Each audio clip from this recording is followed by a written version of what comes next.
விநாயகரை வழிபட்டு விட்டு நாம் எந்த செயலை ஆரம்பித்தாலும் அவர் அந்த செயலிலே இருக்கின்ற தடைகளை எல்லாம் அகற்றி நமக்கு வெற்றி வாய்ப்பை தருவார். எனவேதான் இந்த வில்லு பாட்டுல கூட முதல்ல விநாயகரை பாடிக்கிட்டு தான் அடுத்து கதையை பாட ஆரம்பிப்பாங்க இல்லையா?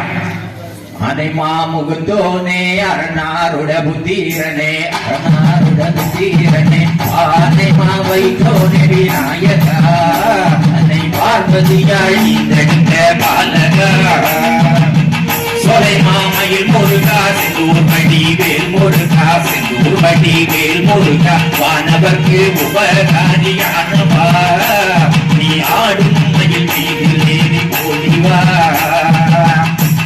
சரஸ்வதி அம்மா வந்து என்னிடம் குடிகொள்ளம்மா அம்மா வந்து குடிகொள்ளம்மா காலை மாலை உனை கொழு வேணம்மா கதைக்கு துணையாக வந்து சிலம்மா அனை மாமுகத்தோனே அரணாருட புத்தீரனே பானை மாவை தோனே விநாயகா அன்னை பார்வதியாழி தடுத்த பாலகா.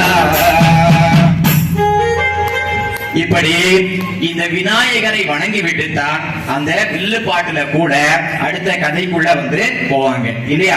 விநாயகர் ஞானத்தினுடைய கடவுள்.